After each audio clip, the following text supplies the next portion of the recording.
Hello friend, welcome to Masters Academy YouTube channel. आज हम लोग आए हैं एक नए चैप्टर के साथ जो कि 11th क्लास का है, जिसका नाम है हाइड्रोकार्बन्स। बेसिकली हाइड्रोकार्बन्स बहुत ही इंपॉर्टेंट टॉपिक है और जिसमें हम लोग अल्केन, अल्कीन, अल्काइन के बारे में पढ़ेंगे और ये आपको 11th साथ साथ 12th में भी काम देगा। तो हाइड्रोकार्बन क्या होता है?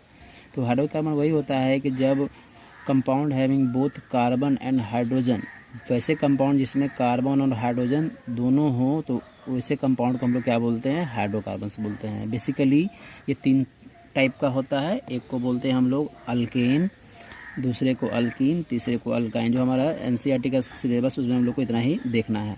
तो अल्केन को बोलते हैं हम लोग सैचुरेटेड हाइड्रोकार्बन, अल्कीन और अल्काइन कहलाता है अनसैचुरेटेड हाइड्रोकार्बन। सैचुरेटेड हाइड्रोकार्बन लोग उसे ही बोलते हैं जिसमें सिंगल बॉन्ड पाए जाते हैं, और अनसैचुरेटेड हाइड्रोकार्बन से बोलते हैं जिसे हम लोग मल्टीपल बॉन्ड जिसमें पाया जाता है। तो आज से स्टार्ट करते हैं हम लोग alkanes. Alkane is also known as paraffins. Alkane को हम लोग पैराफिन्स भी बोलते हैं। The word paraffins comes from the Latin word parum. जो पैराफिन शब्द है वो एक लैटिन वर्ड पेरम से बना हुआ है, जिसका मतलब होता है little. It means little. And affinis which means affinity. मतलब अल्केन में क्या होता है? कम एफिनिटी होता है। That is they are non reactive और least reactive. It is saturated hydrocarbon. It contains carbon carbon single bond and carbon hydrogen single bond. ये क्या होता है? एक सैचुरेटेड हाइड्रोकार्बन होता है जिसमें कार्बन कार्बन सिंगल बॉन्ड होते हैं और कार्बन हाइड्रोजन सिंगल बॉन्ड होते हैं। It's general molecular formula is CnH2n+2, जिसका जनरल मॉलिक्यूलर फार्मूला होता है CnH2n+2, जिसमें n क्या होता है? एक नंबर है 1 2 3 4 से लेकर के इन्फिनिटी तक। For example methane, ethane, propane, butane, PTC।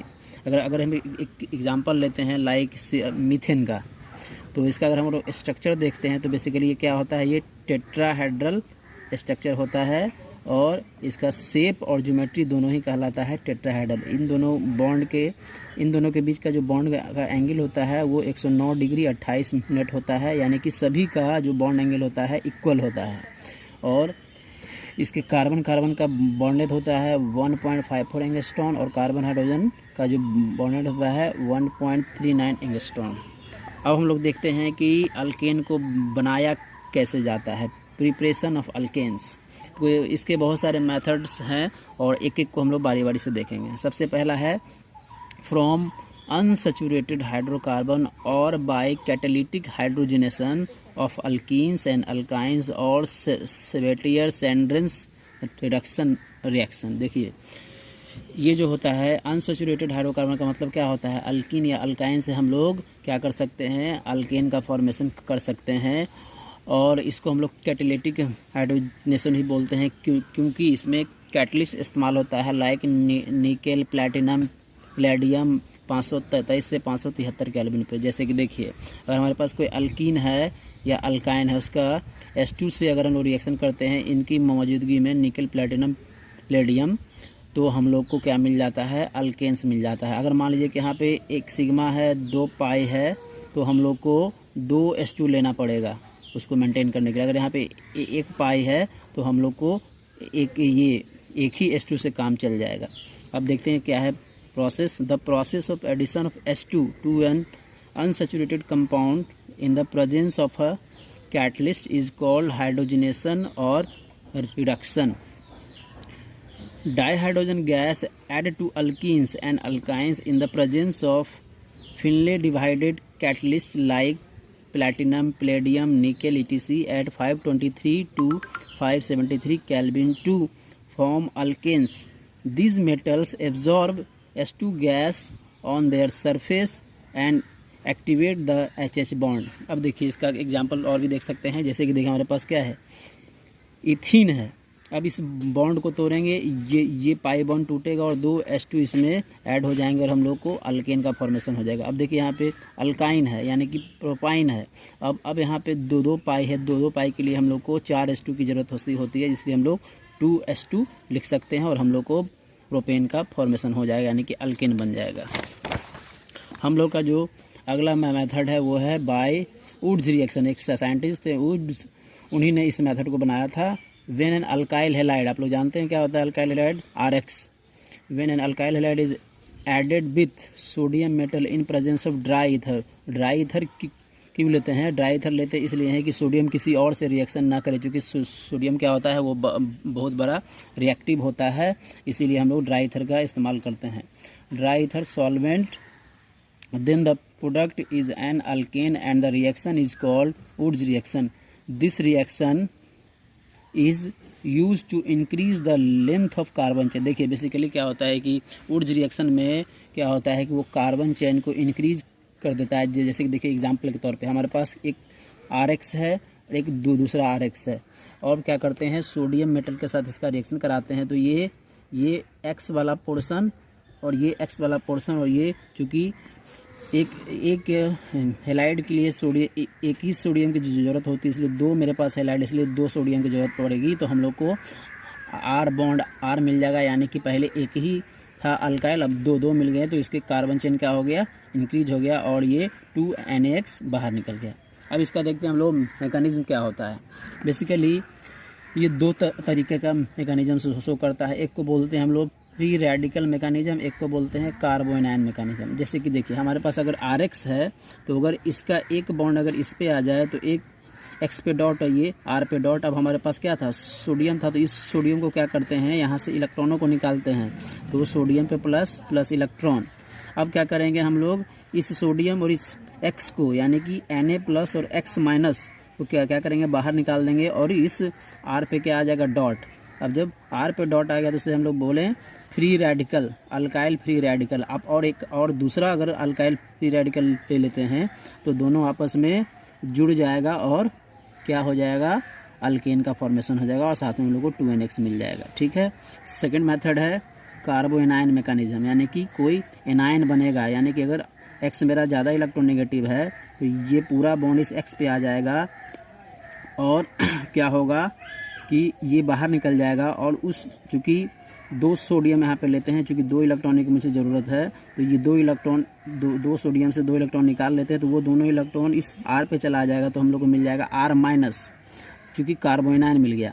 अब इस R- को क्या चाहिए, R+ चाहिए, तो इस RX से क्या करेंगे हम लोग इस X को बाहर निकाल देंगे और हम लोग को मिल जाएगा R+, तो ये R+ इस R- के साथ मिल करके अल्केन का फॉर्मेशन कर देता है, और साथ में हम लोग को 2NX मिल जाता है। एक और एग्जांपल देखते हैं, CH3Br है और इधर से CH3Br, और हम इसके लिए 2Na ले लेते हैं, और ये Br और ये Br और इस सोडियम के साथ बाहर निकल जाता है, हम लोग को CH3 और CH3 के बीच में बॉन्ड बन जाता है। एक नोट देख लेते हैं, हमेशा वुर्ट्ज रिएक्शन में इवन नंबर ऑफ अल्केन्स का फॉर्मेशन होता है। Only even number of alkanes are prepared from Wurtz reaction.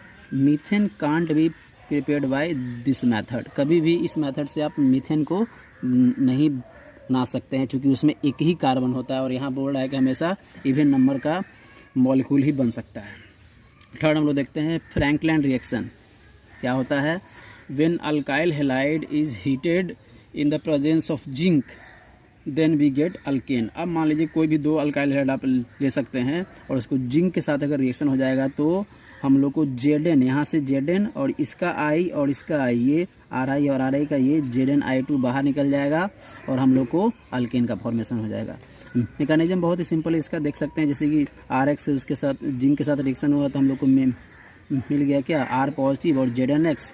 अब उसके बाद उस R+ को यहाँ पे लाते हैं और ZnX को, और फिर से लेते हैं एक RX, तो ये बॉन्ड अगर इधर ले आते हैं, यहाँ पे पॉजिटिव है तो यहाँ इसको नेगेटिव करना होगा, तो ये R- और R+ मिल करके अल्केन का फॉर्मेशन हो जाता है, और ZnX2 आपका बाहर निकल जाता है। उसी प्रकार एक और एग्जांपल देख सकते हैं, CH3Br + Zn + CH3, तो ये आपका Zn-Br2 को लेकर के बाहर निकल जाएगा, और हम लोग को CH3 यानी कि अल्केन मिल जाएगा।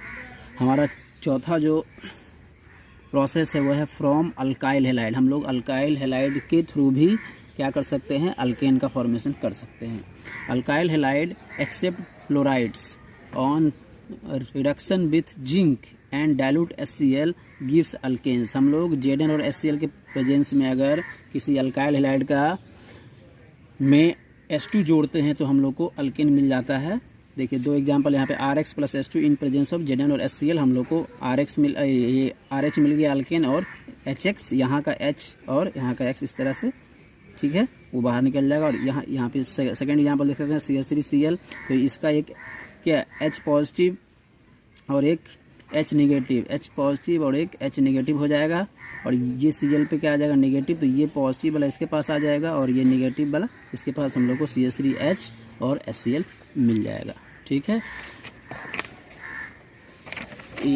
इस प्रोसेस में बहुत सारे रिड्यूसिंग एजेंट और भी आप इस्तेमाल कर सकते हैं। Various reducing agent are use for this reaction can be, जैसे कि देखिए पहला Zn in presence of HCl, ZnCu in oblique C2H5OH, third red phosphorus oblique HI, second आपका लास्ट है आपका lithium aluminium hydride. Reactivity of alkyl hydride क्या होता है, Ri सबसे ज़्यादा रिएक्टिव होता है, RBr उससे कम, और RCl उसके बाद। फिफ्थ हमारा है बाई कॉल्वे इलेक्ट्रोलाइसिस मेथड। ये बहुत ही इंपॉर्टेंट मेथड है जो कि हमेशा एग्जाम में पूछा जाता है।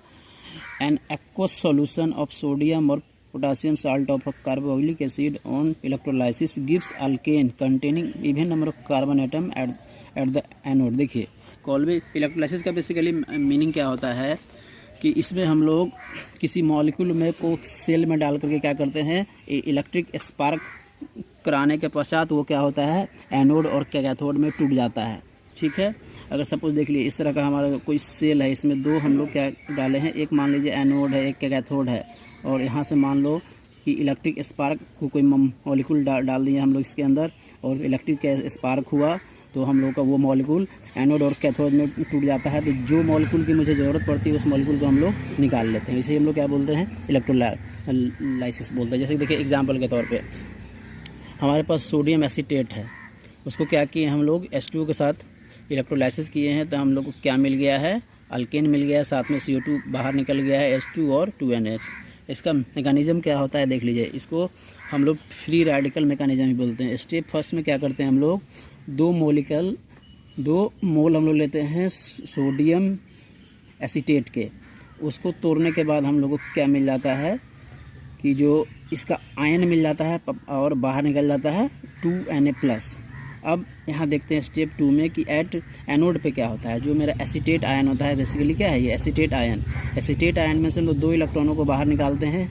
जैसे कि देखिए यहाँ पे 1 इलेक्ट्रॉन एक्स्ट्रा है, तो यहाँ से 2 इलेक्ट्रॉन अगर हम लोग बाहर निकाले हैं तो यहाँ पे देखिए यहाँ पे 5 ही इलेक्ट्रॉन है, चूँकि 7 के जगह पे क्या हो गया, यहाँ पे 5 ही इलेक्ट्रॉन हो गया, तो इसको बोलेंगे हम लोग एसीटेट फ्री रेडिकल। तो हम लोग को क्या मिल जाएगा, यहाँ से ये निकल जाएगा, यानी कि 2CH3 dot plus 2CO2 plus यहाँ से ये आपका CO2 बाहर निकल जाएगा, जिससे हम लोग बोलेंगे methyl free radical. Step third में क्या होगा कि हमारे पास अगर CH3 का एक डॉट है और दूसरा CH3 का एक डॉट है, दोनों मिल करके CH3 बॉन्ड का फॉर्मेशन करता है, तो हम लोग को अल्केन मिल जाता है। अब देखिए कैथोड पे क्या होगा, स्टेप 4 में कैथोड पे क्या होता है कि हमारे पास अगर कोई H2O है, उसमें अगर इलेक्ट्रॉनों को जोड़ते हैं हम लोग, तो हम लोग को OH- और H पे एक डॉट मिल जाता है, यानी कि H पे फ्री रेडिकल, और अगर 2 H का फ्री रेडिकल आपस में मिलता है तो H2 गैस बनता है। इसको एक और तरीके से समझ सकते हैं कि हमारे पास यहाँ पे सोडियम था, अभी इस 2Na में से क्या करेंगे, 2 इलेक्ट्रॉनों को क्या करेंगे, जोड़ देंगे, तो हम लोग को 2Na मिल जाएगा, और उस 2NO को H2O से रिएक्शन करा देंगे तो हम लोग को 2NOH प्लस हाफ H2 मिल जाएगा। This is a good method only for preparing ethane, full stop. Methane can't be prepared by this method. इसके थ्रू हम लोग, ये एक अच्छा मेथड है इथेन बनाने का, मीथेन इससे हम लोग नहीं बना सकते हैं। एक हमारा और है फ्रॉम कार्बोक्सिलिक एसिड, या इसको बोलते हैं हम लोग डी कार्बोक्सिलेशन। मतलब डी कार्बोक्सिलेशन का मतलब होता है कि उस मॉलिक्यूल से कार्बोक्सिलिक एसिड को निकाल देना।